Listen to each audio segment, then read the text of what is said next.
Dalam video kali ini saya akan mencoba mengupas metode keylogger. Keylogger yaitu suatu cara hacker dalam memata-matai device atau ponsel kita, kemudian mengambil data dari ponsel kita tanpa kita sadari. Bagi saya, keylogger adalah spyware yang sangat berbahaya di mana seluruh aktivitas kita bisa diamati oleh para penjahat.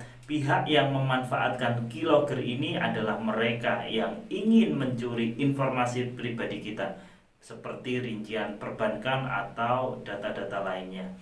Bayangkan, ketika aplikasi spyware ini terinstal di device kita, maka penjahat bisa saja mendapatkan banyak sekali informasi dari handphone kita, lokasi GPS misalnya, kemudian panggilan telepon, histori panggilan telepon, keluar masuk, mereka juga punya. Bahkan mereka bisa merekam pembicaraan kita. Keluar masuknya SMS tak luput dari aktivitas yang bisa disadap oleh para keylogger ini. Bahkan mereka bisa mengakses kamera kita. Berbicara sejarah keylogger, awalnya keylogger itu muncul pertama kali di era sekitar tahun 1980 ya.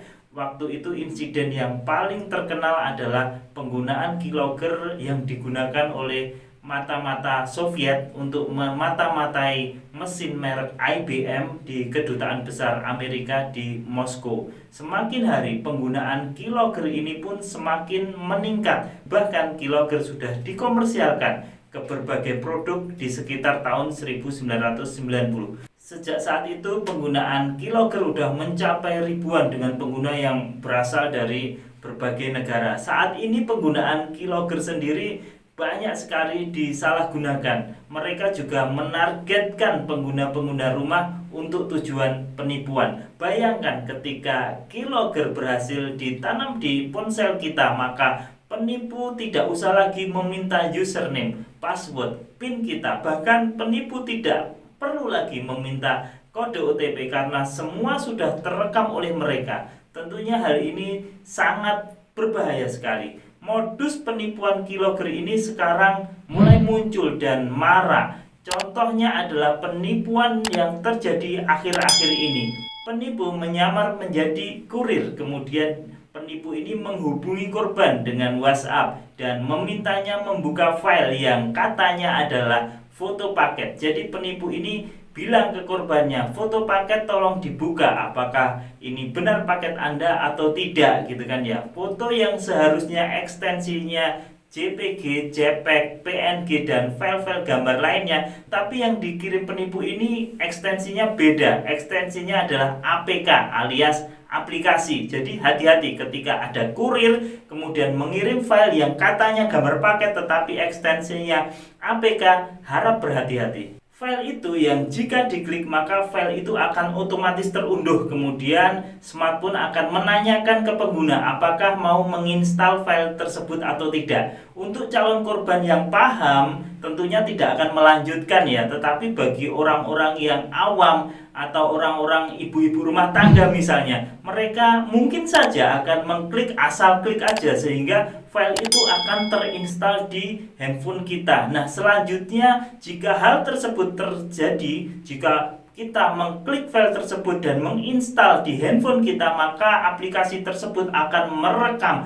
seluruh kegiatan di handphone Anda. Dan bisa dipastikan tujuan dari penipu ini kebanyakan adalah mencuri data pribadi serta kredensial data kita seperti username, password, PIN, serta kode OTP tanpa kita sadari bisa mereka sadap. Jadi saat ini penipu sudah mulai menggunakan software ya. Harap hati-hati, yang dulunya penipu meminta kredensial kita, meminta kita username, password, PIN, kemudian meminta OTP baik secara telepon ataupun membuat form. Sekarang cukup dengan mengirimkan suatu aplikasi yang mana ketika aplikasi itu tertanam di handphone kita, maka pencuri sudah bisa mengetahui semua yang terjadi di handphone kita, merekam semua datanya. Nah, saat ini penipuan ini benar-benar sudah mulai terjadi di Indonesia. Jadi teman-teman semua harap berhati-hati. Nah, terus kita harus bagaimana gitu ya? Pertanyaan yang mendasar kan, kita bisa apa gitu. Jadi yang bisa kita lakukan adalah yang pertama, jangan sembarang melakukan klik terhadap klik yang meragukan, mencurigakan. Jadi ketika kita mendapatkan link atau tautan, jangan asal diklik, pastikan bahwa link tersebut valid. Jika ragu-ragu, jangan diklik kalau uang Anda tidak mau melayang. Kemudian yang kedua, minimal gunakan antivirus yang mengandung fitur scan malware-nya. Paling enggak di Android itu kan banyak antivirus yang anti malware gitu, sehingga ketika ada malware yang jahat gitu, paling tidak bisa melindungi perangkat kita gitu ya. Kemudian tips yang ketiga, beberapa orang itu mengakali password dengan tidak langsung menulis password. Jadi beberapa orang itu kalau di kolom password itu tidak langsung ditulis passwordnya. Jadi misalnya passwordnya royal gitu, mereka menulis RO kemudian sembarang karakter, misalnya 12 kemudian YAL kemudian 345, selanjutnya